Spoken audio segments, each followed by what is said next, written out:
इब्राहिम भाई, आप जो है आज पॉलिटिशियन आना हुआ, किस सिलसिले में जो है आप यहाँ पर आए? जैसे देखो, आप सभी को मुझे लगता पता होगा, कल मनमाड़ शहर के अंदर रात में 8 से लेकर 11 बजे तक ट्रैफिक जाम था, रोड हाईवे बंद किया गया था। जब हमने मालूमात लिए तो मामला क्या है, तो एक जो धर्मगुरु अपने आप को समझता है, मुझे ऐसा लगता उसका नाम जो है महंत रामगिरी जी महाराज उसका नाम है। और उसने जो श्री रामपुर के अंदर इनका एक मोटा जो रहता ना, एक मेड़ावा भरता, उसके अंदर उसने मुस्लिम समाज के हमारे नबी पाक सल्लल्लाहु अलैहि वसल्लम के ताल्लुक़ से, हमारे नबी के ताल्लुक़ से जो आप शब्द वापरा, नौज़ुबिल्लाह में बोल नहीं सकता है ना, हमारे नबी के ताल्लुक़ से उन्होंने ऐसे शब्द वापरा जिसने पूरे मुस्लिम समाज की दिल आज़ारी करने का काम किया। और मुझे लगता सभी धर्म और सभी समाज में सभी धर्म गुरु रहते हैं। जैसे हमारे में मौलाना है, आप हिंदुओं में पंडित है, महाराज लोग हैं, क्योंकि और सभी के साथ हमारा उठना बैठना है। लेकिन हमने कभी ऐसा किसी समाज के बारे में ऐसा कहीं लिखेल नहीं है, और नहीं किसी ने कभी कहा कि ये समाज के बारे में एक दूसरे को बोलने की किसी को ज़रूरत पड़ी है, क्योंकि कोई समाज सिखाता ही नहीं एक दूसरे के समाज के खिलाफ बोलना। लेकिन ये जो महाराज है, इसका आप चेहरा मोहरा देख लो, मुझे लगता है छपरी महाराज है, और ये किसी का पट्टू है, किसी का टट्टू है। ये इसकी अभी हमने यहाँ पे निंदा की मालेगांव शहर के अंदर भारतीय जनता पार्टी अल्पसंख्यक समाज की तरफ से। मैं भारतीय जनता पार्टी का प्रदेश उपाध्यक्ष हुआ, हमारे मंडल अध्यक्ष है रजिया आपा है, हमारी महिला अध्यक्ष, यानी अनकरीब सभी भारतीय जनता पार्टी के अल्पसंख्यक समाज के पदाधिकारी है मालेगांव शहर के। तो आज हमने डिप्टी साहब को आगे निवेदन दिया, इसके ऊपर कड़ी से कड़ी कार्रवाई होनी चाहिए, और इसने जो अपशब्द वापरा, इसके ऊपर ऐसा दंडित कार्रवाई हो कि आने वाले टाइम में कोई ऐसे शब्द वापरे नहीं, कोई समाज की दिल आज़ारी करे नहीं। ये हमारी डिमांड है, और सरकार से भी हम मुतालबा करना चाहते हैं कि अल्पसंख्यक समाज, मेरी सरकार जो है, इनका हमारे माननीय प्रधानमंत्री का नारा है सबका साथ, सबका विकास, सबका विश्वास, सबका प्रयास। तो मुझे लगता है हमारी सरकार ने भी, हमारे माननीय प्रधानमंत्री जी ने, गृह मंत्री हमारे अमित शाह जी ने, यहाँ महाराष्ट्र के अंदर हमारे अभी एकनाथ शिंदे जी हमारे है ना, और उसके उप मुख्यमंत्री जो हमारे अजीत दादा पवार है, हमारे फडणवीस जी है, हमारी सभी भारतीय जनता पार्टी के वरिष्ठ नेताओं से अपील और गुजारिश है, अगर एक ही समुदाय के ऊपर बार बार कोई भी मुंह उठाता, कुछ भी कोई समाज के ताल्लुक से वो समाज के ऊपर अगर कलंकित आरोप लगाता है या कुछ भी करता है या मॉब लंचिंग करता है, तो सरकार ने इस तरफ मुझे लगता तवज्जो देनी चाहिए। क्योंकि हो सकता, मुझे इसके ऊपर शक है, ये महाराज के ऊपर, यह भी इलेक्शन का एग्जाम चालू है, इलेक्शन शुरू है, तो ये मुझे लगता है किसी पक्ष का कोई आदमी इसको इस्तेमाल तो नहीं कर रहा, कहीं हमारी सरकार को बदनाम करने का काम तो नहीं कर रहा, कहीं मुसलमान जो सब बीजेपी में शमूलियत कर रहे हैं उनसे वंचित करने का काम तो नहीं कर रहा।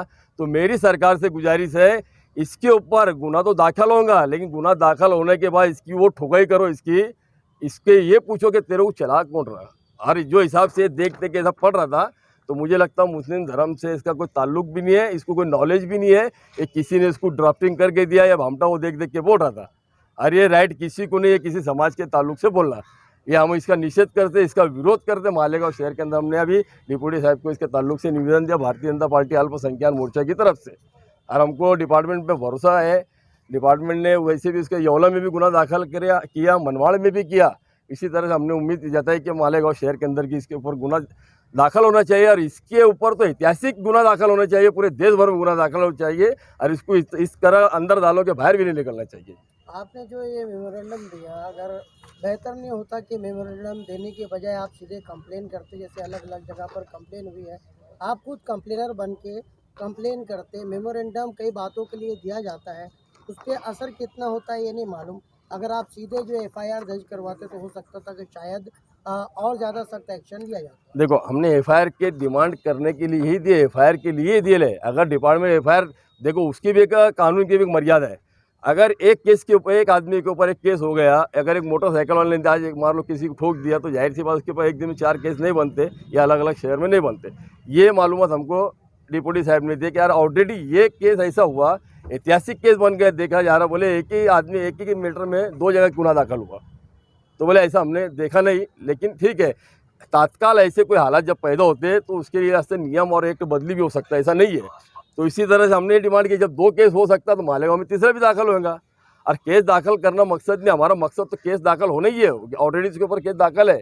लेकिन इसके पीछे मास्टरमाइंड कौन है, इसको चला कौन रहा, हमारी सरकार को बदनाम करने का काम चल रहा है, उसके पीछे साजिश है या मुसलमानों को भारतीय जनता पार्टी दूर करने की साजिश है। ये हमारी सरकार से डिमांड है कि इसकी ऐसी चौकसी होनी चाहिए। वजीर आला का जो है इसी हफ्ते जो है नासिक दौरा और ये घटना होती है, तो आपको क्या लगता है इसके पीछे? देखो, घटना करने वाला एक आरोपी, वो ये बोल के नहीं करेंगे भैया कि कोई वजीर आला रहा घटना। देखो, जिसका जो आरोपी है, क्राइम करने वाला, क्राइम पेशा जो है, उसको कोई समाज, कोई धर्म, कोई जाति लगती नहीं। हर वो उसका क्राइम करने से रुकने वाला नहीं हो। वो थोड़ी बोल के करेगा अब वजीर आला तो मैं क्राइम करूंगा, तो इसका मतलब ऐसी बात होगी कि वजीर आजम ने बोला तू क्राइम कर। ये देखो, ऐसे लोगों का, खंडित लोगों का कोई धर्म जाति नहीं होती। बहुत ज़्यादा जो है कशीदा लग रहे हैं, तो इस ताल्लुक से आप क्या पैगाम देंगे लोगों को? देखो, इसके अंदर ऑलरेडी हमने लेटर में लिखा है, इनको हमने मैसेज दिया है कि अभी हमने बहुत सारे गांव में नौजवान तबका, जो बुजुर्ग और हमारी माँ बहनें तक, देखो नबी हमारी जान है, हमारी शान है, हमारी आन बान है, उनके लिए मुसलमान मर सकता है, मरने से बड़ा कोई काम नहीं है। हमारे नबी के लिए मुसलमान वो हद तक जा सकता है। और उससे मुझे लगता है मरने के बाद क्या है, अगर हम हमारे नबी के लिए मर सकते तो यार आगे हम कुछ भी कर सकते हैं, अगर इसके ऊपर काम नहीं होता तो, है ना। दूसरी बात ये है, हमने मालेगांव शहर की आवाम से अपील की कि भाई पुलिस डिपार्टमेंट अपनी सही सिमत कार्रवाई कर रहा है, डिपार्टमेंट ने इसके ऊपर गुनाह दाखिल किया है, हमको कोई ऐसा कानून हाथ में लेने की ज़रूरत नहीं है। और मैं मालेगांव शहर की आवाम से फिर अपील करता हूँ, डिपार्टमेंट हमारे साथ है, घबराने की ज़रूरत नहीं है। और ये जो हमने आज अल्पसंख्यक समाज, भारतीय जनता पार्टी अल्पसंख्यक समाज की तरफ से जो मोर्चा हमने उठाया है पक्ष की तरफ से, ये भी हम सरकार तक मैसेज डाल रहे हैं। मुझे लगता है इंशाल्लाह इसके ऊपर कड़ी से कड़ी कार्रवाई होंगी, ऐसी होंगी कि आने वाले टाइम में मुझे लगता है कोई हिम्मत नहीं कर पाएगा ऐसी हरकत करने के लिए।